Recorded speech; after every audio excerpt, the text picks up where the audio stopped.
सही कह रहे हैं, क्योंकि धर्म की राजनीति की एक ऐसी दुकान है जिस पे लंबा ये आगे चलते हैं। और जो अभी आरएसएस समर्थित बीजेपी सरकार है वो भी अपना 30 और 2% 3% के समीकरण में लगी हुई है कि किसी तरह से जो बहुजन है उनको हम हिंदू कह के, हिंदू राष्ट्र कह कर करके उनको गुमराह कर करके और मैं हिंदू राष्ट्र दूंगा और उनको बिना बताए वो चाहते हैं कि 2-3% ले लें। तो इस तरह की राजनीतिक जो हिंदू मुस्लिम का है, मुसलमानों का जो 16% वोट है पूरे भारत में, उसको वो तोड़ना चाहते हैं। और जो दलित और शोषित का है वो कमज़ोर है और उसे भी कहीं ना कहीं टुकड़े टुकड़े का गैंग इन्होंने नाम दिया है। तो इस तरह का ये राजनीतिक कर रहे हैं सिर्फ कुर्सी के लिए। लेकिन देश हित में, जहाँ पे हमारा देश का मान और सम्मान की होनी चाहिए, जहाँ हमें रोजगार और नौकरी और हमारा स्वास्थ्य और शिक्षा का होना चाहिए, उसको इन्होंने बेड़ागर कर दिया है।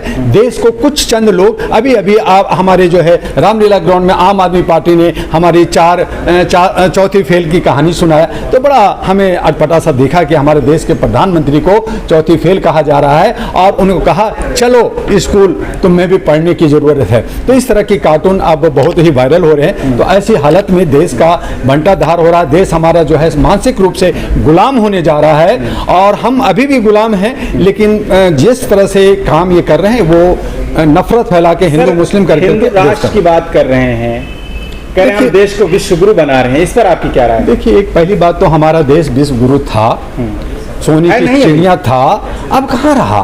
अब तो अब हमारे यहाँ से सब कुछ चोरी हो गया। आरएसएस वाले कह रहे हैं कि विदेश में डंका बज रहा है मोदी जी की वजह से। इस बात का ये सब जो है साजिश कर करके और जो गैंगस्टर लोग आपस में मिल कर करके, जो अभी आपने प्रेस क्लब में देखा कि गैंगस्टर लोग किस तरह से लोगों की मौतें कर रहे हैं, किस तरह से गेम खेल रहे हैं, तो ये बड़े का गेम होता है। तो इस तरह से विश्व गुरु नहीं होता जब तक हमारे देश के अंदर शिक्षा मजबूत नहीं होगा, हमारा रोजगार, हमारा बेरोजगारी खत्म नहीं होगी, जब तक विकास नहीं होगा। आप हिंदू मुस्लिम कर करके आप देश को बांटने की बात कर रहे हैं, देश को टुकड़ा टुकड़ा करने की बात कर रहे हैं, आप देश के अंदर जो है गृह युद्ध के तरफ आप ले जाना चाह रहे हैं। तो ये आप देश को विश्व गुरु बनाएंगे?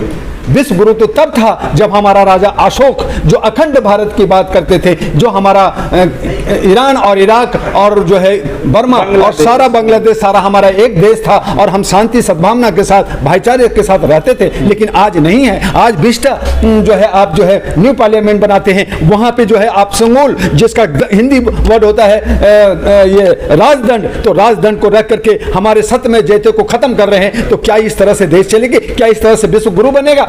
ऐसा कभी नहीं हो सकता। अब समझ गई है, अब जनता भी समझने लगी है कि जात पात से हमें हट कर करके हमें आवाज देनी होगी और हम अपने देश का मान सम्मान को बढ़ाते हुए हम लोकतंत्र को बचाएंगे। और इसके लिए आने वाले 2024 में जो जात पात की बात करेगा, चाहे वो बीजेपी हो चाहे दूसरी पार्टी हो, उन्हें जनता हराएगी। और इसके लिए नौजवान और महिलाओं को हम लोग संगठित कर रहे हैं। मैं राष्ट्रीय महागठबंधन का चेयरमैन हूं, 219 पार्टियां हमारे साथ है, उसकी हम तैयारी कर रहे हैं। आहरा national party, all India human rights national party, उसके लिए हम लोग तैयारी कर रहे हैं कि युवाओं को और महिलाओं को 50-50 का अधिकार देंगे। और भारत के अंदर ये जितने भी चोर लोग हैं, जितने भी कॉर्पोरेट कंपनियां हैं, जितने भी ये बड़े बड़े पार्टियां हैं जो अपनी राजनीतिक जो है जात पात कर करके हमें तोड़ करके खून और लहू लुहान पे हमें बर्बाद कर करके जो राजनीति कर रहे हैं, इसे हम तोड़ेंगे और आने वाला दिन में इसका सबक देगा। कैसे तोड़ेंगे? जब आप देखें SC ST OBC माइनॉरिटी जो भी है, माइनॉरिटी को अगर छोड़ दिया जाए, यही गेम है। राष्ट्र चाहते हैं ना, हिंदू राष्ट्र नहीं चाहते। पहली बात आपके मीडिया के माध्यम से बता दूं कि हिंदू के मतलब होता है गुलाम, जो मुगलों का दिया हुआ शब्द होता है। हा जो है, चूंकि सिंध हमारा प्रांत है, हम लोग जो है सनातनी लोग रहे हैं, तो सिंध को शाह को हा का उच्चारण किया मुगलों ने, तो शाह को हा हो गया, हिंद हो गया। तो हिंद से हिंदुस्तान नाम रखा गया। जो हिंदुस्तान के अंदर रह रहे, जो भारत के अंदर रह रहे, वो हिंदवासी हैं, भारतवासी हैं, हिंदू नहीं है। पहली बात माने आप गुलाम बता, हिंदू के मतलब गुलाम है, जहां भी देख लीजिए आप किसी शाब्दिक का अपमान क्यों करना चाह रहे हैं? कौन हिंदू है? कौन हिंदू? आप हमारे 15% जो लोग हैं, जो ब्राह्मणवादी हैं, जो क्षत्रिय हैं, आप उनसे जाके पूछिए कि भाई आप हिंदू लिखने के लिए बोलने के लिए तैयार है? बोले क्या मैं नहीं हूं। कौन है? 85%। जो क्षुद्र हैं, जो बैकवर्ड है, जो SC हैं, उनको कह रहे हैं तुम हिंदू हो। तो हम अगर हिंदू हैं तो मैं आपके चैनल से आज पहली बार, जो हालांकि किसी ने कहा होगा, मेरे जो बहुजन लोग हैं 85% हैं, उनको सिर्फ 10 मंदिर दे दो। 10 मंदिर में हमारे लोग पुजारी होंगे, जो नाई हैं, धुरियां हैं, जो पढ़े लिखे हैं, IAS है, IPS हैं, जो विद्वान हैं संस्कृत का, उनको वहां बैठा दो, दे दें 10 मंदिर। जैसे कृष्ण मथुरा, कृष्ण तो यादव थे, तो यादव दे दो यादव को। हनुमान जी जो है बैकवर्ड थे, तो आप बैकवर्ड को दे दो। आप राम अपना रखना चाहते, राम मंदिर आप रख लो।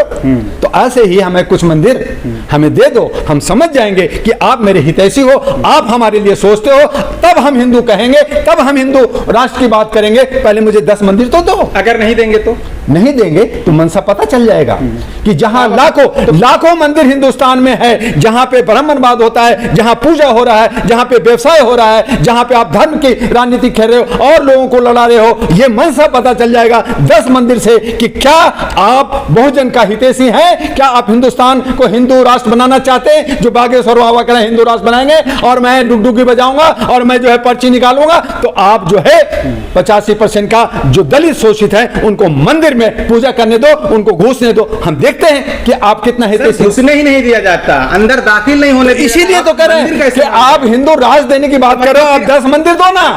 हमारा अधिकार पहले दो ना, पहले छोटी सी चीज नहीं दे सकते और उसके बाद में हमें लड़ा करके सत्ता में जाना चाहते हो। अगर मंदिर नहीं देते उसके बाद भी आपने आपको हिंदू कहेंगे? अब हम समझ गए हैं उनकी सियासत को, जनता समझ गई है, जनता जागरूक हो गई है। 85% को क्या कहना चाहेंगे? अगर 85% हमारे 85% ही हमारे गौ माता है। वो हिंदू हैं या नहीं है आप बता दीजिए। हिंदू को मैंने आप बता रहे हैं गुलाम क्यों होता है? वो फिर क्षुद्र क्यों कहते हैं? वो फिर क्यों कहते हैं OBC SC ST?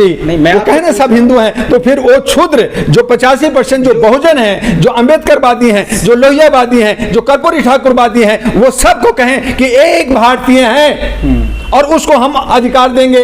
आ जाए ना मैदान में, नहीं आते। तो इस तरह की राजनीति करना यानी कि कुर्सी का ये खेल है, दौ पेच है कि किसी तरह से सत्ता इनके जो परकांतरित लोग हैं उनसे आप ये कहना चाहेंगे कि आज के बाद मैं 85% से अपील करता हूं, मैं 85% से अपील करता हूं डॉक्टर दुआ कि अगर तुम्हें हक चाहिए, अगर तुम्हें आरक्षण चाहिए, अगर तुम्हें लोकतंत्र बचाना है, अगर तुम सत्ता में आना चाहते हो, तो इनसे कहो कि हमें 10 मंदिर पहले दो, फिर हम आगे बढ़ेंगे। और आप एक मंदिर की बात नहीं, हम करें 2-4 ही दे दो, 10 नहीं दो, 2-4 दे दो ना भाई। कृष्ण हमारे यादव थे और हमारे जो है हनुमान जी जो है बैकवर्ड थे, तो हमें वही मंदिर दे दो ना।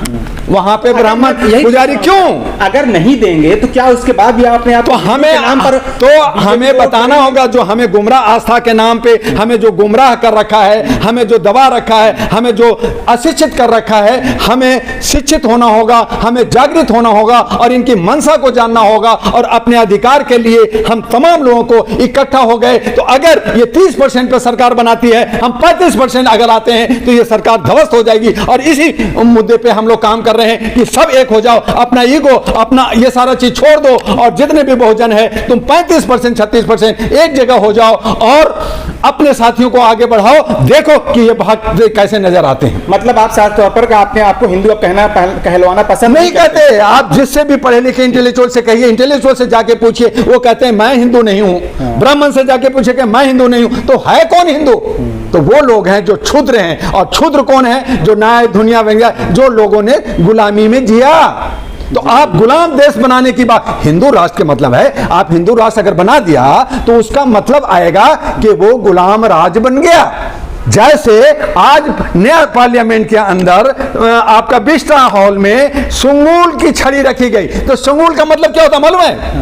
राजदंड, छड़ी रखा गया, राजा जो दंड देने का। हिंदू राष्ट्र को आप गुलाम राज बता रहे हैं? सुनिए बता रही, जी हाँ बिल्कुल, मैं कह रहा हूं कि संगुल रखा गया। वहां पे राजा अशोक का स्तंभ, सत्यमेव जयते, गांधी जी का बेइज्जत किया गया। आप वीर सावरकर के दिन में आपने संगुल रखा, तो जब संगुल वहां रखा तो संगुल के मतलब होता राजदंड और हिंदू के मतलब होता गुलाम। आप हिंदू राष्ट्र बना दिया, बना दीजिए, बड़े खुश।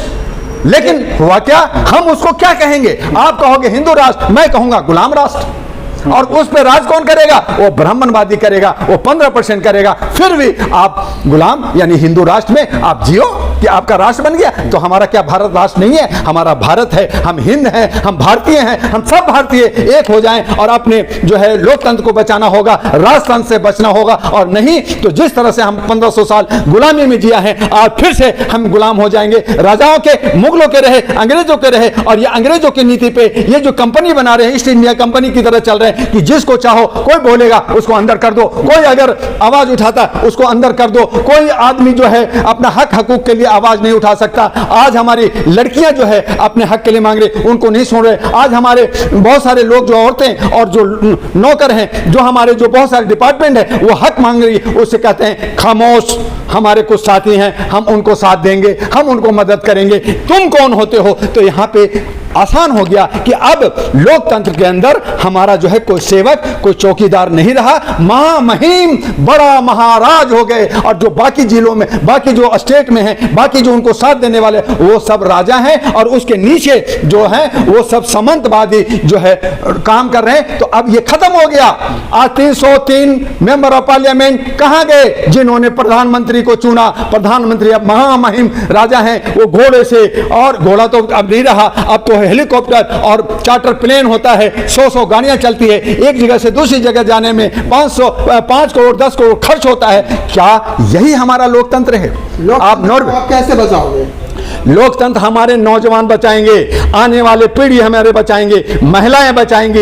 इसलिए हमें 50-50% का कहा कि 50 युवा को दो और 50 महिलाओं को दो। घर वो चलाती हैं, वो देश भी चलाएंगी, राज्य भी चलाएंगी। ये जितने भी चोर उचक्के जो लगातार जो है सत्ता में आकर करके और हम सबको बांध रखा है, जाल में फंसा रखा है, उससे निकलने का एक ही रास्ता है कि युवा और महिलाओं को उसको मदद मिलना चाहिए। ऑर्गेनाइजर में एक आरएसएस चिंतक ने एक लेख लिखा है जिसमें वो कह रहे हैं कि मोदी जी का जो करिश्मा है अब वो काम नहीं आने वाला। जो हिंदू राष्ट्र और हिंदुत्ववादी सोच है वो भी काम नहीं आने वाली है, विकास पर काम करने की जरूरत है। कैसे? देखिए, अभी आप बिल्कुल सही कहा कि अब जो है जो आरएसएस बदनाम हो रही है, वो देख रही है कि सत्ता हमारे हाथ से चला जाएगा, ये बीजेपी हार जाएगी और हमारा जो कार्ड मोदी है वो फेल हो जाएगा। तो दूसरा कार्ड दूसरी पार्टियों को अपने पक्ष में या नया समीकरण बनाने में लगी हुई है, और ये चतुर चालाक लोग वो भी कर सकते हैं। तो इसके लिए भी हमें सावधान होना होगा, और इसीलिए कहा कि हमारे जो पावर ऑफ गैलेक्सी है, जो यूथ है, उसे आगे आना होगा, महिलाओं को आगे आना, इनकी मंशा को समझना होगा, और ऐसे जितनी भी कॉर्पोरेट कंपनियां उनको हटा करके नए और अच्छे सच्चे नौजवानों को आगे लाना होगा। क्या लगता है 2024 का चुनाव नजदीक है, कुछ बदलाव? 2024 में जो ये मशीनों की गड़बड़ी की सोच रहे हैं, ये नहीं होगा। लोग जागरूक हो गए हैं और 2024 में सत्ता परिवर्तन होने जा रहा है। अब किसके हाथ में आएगा, ये अभी बहुत सारे अलायंस पे मीटिंगें चल रही हैं, उनका भी एक ईगो है, वो लोग भी वीआईपी कल्चर में है। वो लोगों को भी मैंने कहा, कांग्रेस को सबको कहा कि वीआईपी कल्चर से निकलो और आप जो है आवाज दो, आप पब्लिक से मिलो, हाथ से हाथ मिलाओ, तभी तुम जो है आप जो है तानाशाह को खत्म कर सकते हो, लोकतंत्र को खत्म कर सकते हो। और अगर ये लोग नहीं भी करते तो हमने नया समीकरण में कहा कि युवा और महिलाएं आगे आकर के इन तमाम लोगों को हराओ। शुक्रिया सर। लास्ट मैसेज क्या देना चाहेंगे? लास्ट मैसेज ये है कि हम जनता अपने आप को जागरूक हों, आस्था अपनी जगह है, धर्म कर्म जात पात अपनी जगह है, लेकिन हमारा राष्ट्र सर्वोपरि होता है। और हम राष्ट्र के अंदर जिस तरह से बगीचे में तरह तरह के फूल होते हैं, तरह तरह के पौधे होते हैं, और तरह तरह के फूल से जो खुशबू आती है वो एक हमें स्वर्ग और जन्नत का एहसास दिलाता है। तो हम सभी जो 700 जातियां हैं भारत के अंदर, और जो है 256 जो भाषाओं में बटे हुए हम विभिन्नता में एकता वाला देश है, उसे अमन शांति सौहार्द के साथ आगे बढ़ना है, लोकतंत्र को बचाना है। बस यही आपसे अपील करते हैं, जनता से अपील करते हैं। चलिए सर।